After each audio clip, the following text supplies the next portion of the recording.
Okay, welcome in. I'm now going to be making my previews for week number 10 of the National Football League season. I can't believe we're already halfway through the year.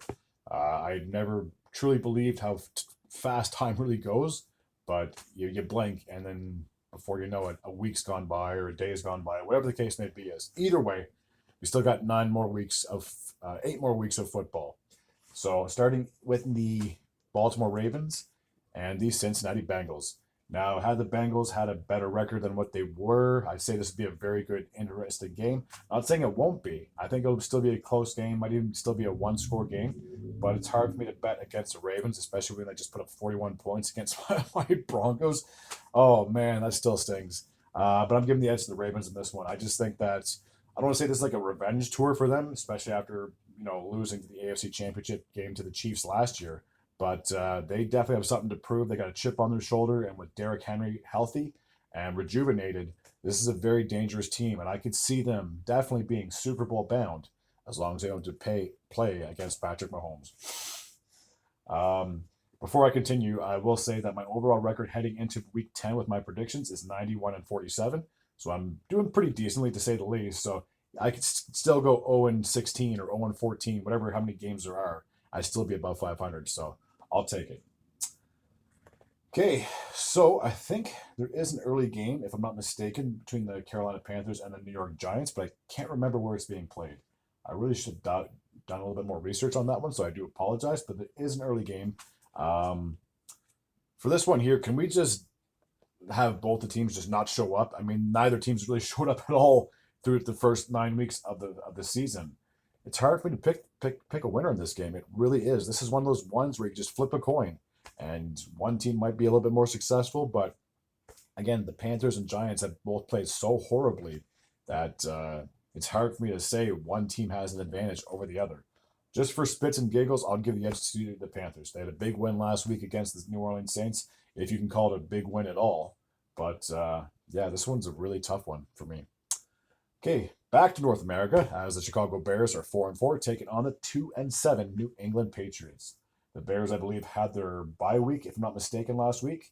Or no, that was 2 weeks ago. I apologize. Taking on the New England Patriots, who had a shocking loss to the Titans just a week ago. I'm going to give the edge to the Bears only because I think they should theoretically be better. I mean, they have twice as many wins as the Patriots, and they have three fewer losses.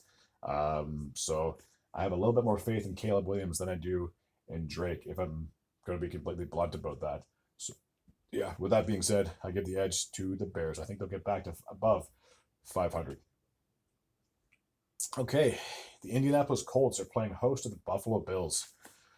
Indy's 4-5, Buffalo's 7-2. It's obvious to say that the Bills should be favored in this matchup, and they should also win. So I'm going to give the edge to Buffalo. I think they could and should and will get to 8-2 on the season. Staying in the AFC South, the Jacksonville Jaguars are playing host to the Minnesota Vikings. What a disappointing season it's been for Jacksonville. Uh, Clearly not making the playoffs, and they've really been a shell of themselves the last season and a half. If I'm going to be completely honest with you, and it's a shame because Trevor Lawrence is a good quarterback, but I don't know. There's just something not clicking. Whether it's players, coaches, whatever the case may be, is something has to happen. If it doesn't happen during the season, it'll definitely happen during the off season. And unfortunately, the head coach is normally the one who gets the axe. So I wouldn't be surprised if Doug Peterson was playing for his life at this point. With that being said, I am going to give the edge to the Minnesota Vikings. A game I would love to watch, but unfortunately, I have to sleep all of Sunday. The Kansas City Chiefs are taking on the Denver Broncos in an early game. This would normally be a late afternoon one, so it's a little odd for me to have a West Coast team playing an early game. The Chiefs undefeated, still 8-0, and the Broncos suffered a humiliating loss last week to the Baltimore Ravens. They're 5-4. Now they're technically in a playoff spot. I did see the playoff bracket. If the playoffs started right now, Denver would have the number 7 seed, but that doesn't really mean anything, especially when you're only 9 weeks into the NFL season. So there's still 9 more weeks to go, to say the least, or 8 more weeks to go. I apologize. I'm going to give the edge to the Chiefs. It kills me to say this because I would love nothing more than for Bo to go into KC and show up Patrick Mahomes, but you can't argue when you have a three-time Super Bowl winner, and I guarantee he's won a few MVPs, whether it's Super Bowl MVPs or regular season MVPs. He's had a terrific career, and it kills me to say that inside. But yeah, the Chiefs should be undefeated after week number 10. A battle in the NFC South as the New Orleans Saints, very poor season, just fired Dennis Allen, their head coach, are taking on Kirk Cousins and the Atlanta Falcons. Pretty safe to say that Atlanta should have this game in the bag, although New Orleans has nothing to lose, so they could be playing spoiler for throughout the rest of this half of the season. So who knows? I mean, maybe Derek Carr can lead the Saints to the victory. I mean, there's a reason they signed him 2 years ago in the offseason to win games. So maybe they get back in the hunt, but I don't know. They just have been so inconsistent at all their positions that it's hard for me to really think the Saints could pull this one off. So I had a little bit more faith in Kirk than I do in Derek. The San Francisco, I guess you could call this a battle of the Bays. The San Francisco 49ers are taking on the Tampa Bay Buccaneers. So for San Fran, they just came off their week 9 bye. They are sitting at 4-4. For the Tampa Bay Buccaneers, they obviously suffered that Monday night loss in Kansas City in overtime to the Chiefs. From what I've been seeing and what I've been reading, I should say, it looks like Christian McCaffrey will make his season debut for the San Francisco 49ers after getting surgeries and whatever else it was. He had some problems.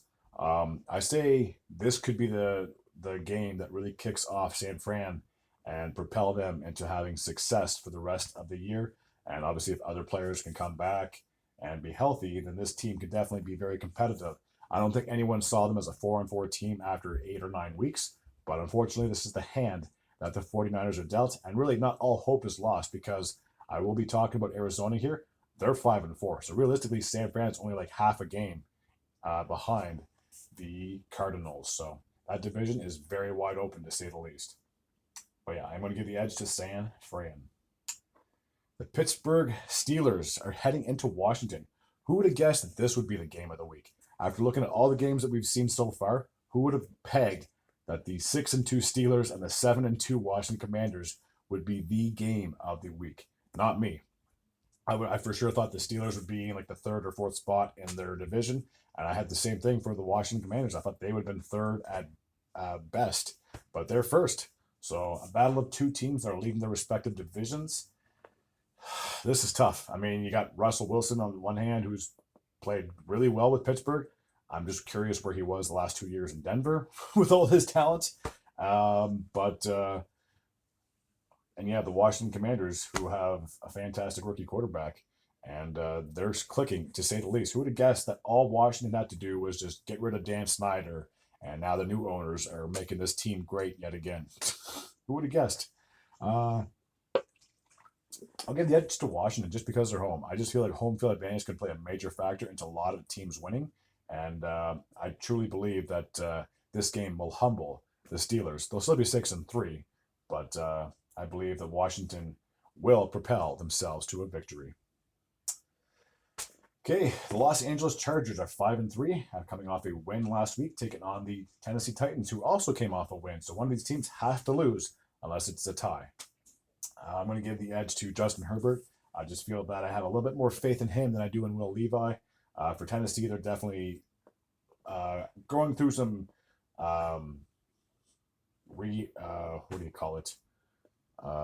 rebuilding pain, if you want to call it that, which is a shame because they were competitive, I want to say like 4 years ago, when they had Tannehill at their helm.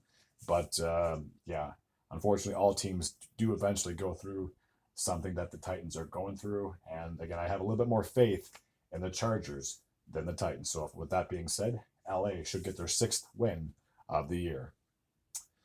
Okay, the Arizona Cardinals, first place Arizona Cardinals, are taking on the 3rd place New York Jets. Who would have guessed this? You would have thought that maybe the records would be the opposites, or the standings would be in the opposites, but that's not the case. The Cardinals obviously come off a huge win last week. The Jets got a huge home Thursday night matchup win, if I'm not mistaken, against the Houston Texans. So the Jets have a little bit of momentum going, but I have more faith in Kyler Murray than I do in the entire organization for the Jets. Now, I can eat my own words and bite my tongue and New York could easily go into Arizona and light them up. But man, like this Arizona team, they're gritty, they're hard knock. I mean, this team could definitely be this is one of those teams, in my opinion, they're like a sleeper. No one had a lot of faith in them, especially when you consider that they're in the same division as the 49ers. And I'll even say that the Rams are also in that same category as well. Like they're both very competitive and very good teams. And then you also have the Seattle Seahawks. So a lot of those teams already have 4 wins, and the Cardinals obviously have 5 wins. So that division's only really separated by one game through 4 teams. So again, with that being said, I think Arizona should pull this one off, especially at home, and they should get to 6-4. The Jets will drop to 3-7, and then there's still going to be heads rolling because if you're 3-7 after 10 weeks, good luck trying to make the playoffs. Okay, the last afternoon game is an NFC East matchup as the 6-2 Philadelphia Eagles are taking on the 3-5 Dallas Cowboys.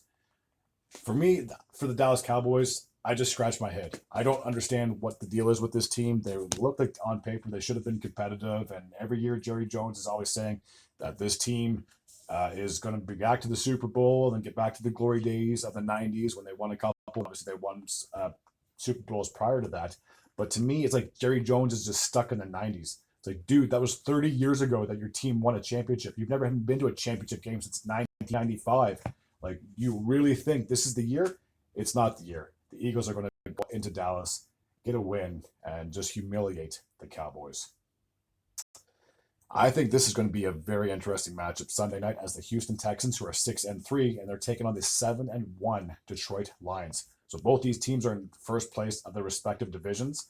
For the Texans, they don't have as much to worry about with the teams that are in their division because the Colts, they only have 4 wins.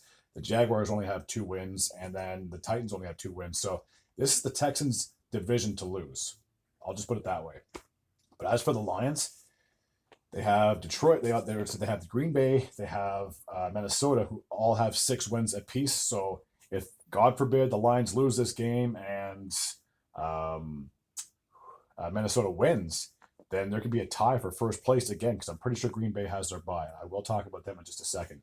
But I think for the Lions, they have a lot more to lose than just this game because, like I said, if they do happen to lose, then they're going to be tied with Minnesota and just a game above Green Bay heading into week number 11. So I am going to give the edge to Houston in this one. Again, I've always said this before that when it comes to home field advantage for certain teams, it can definitely play a major factor. And again, the Lions are a very good team. I've said this so many times throughout the year that they should be a Super Bowl bound team in the NFC. But when it comes to the Houston Texans, especially after they lost last week to New York, I'm sure they definitely want to have a bounce back game. There's no way they want to go on a 2-game losing streak. Not that it would hurt anything, but again, going on any kind of a losing streak, doesn't matter what your record is, it definitely stings. All right, the last game takes place Monday as the Los Angeles Rams are 4-4, take on the 2-6 Miami Dolphins. I had no choice but to go with the veteran in this one with Matt Stafford. I mean, the team was 2-4, looking like they were down and out and possibly looking at maybe trading away some key players for draft picks or whatever the case may be. But then they got back-to-back wins, and they're now starting to, get in a bit of groove.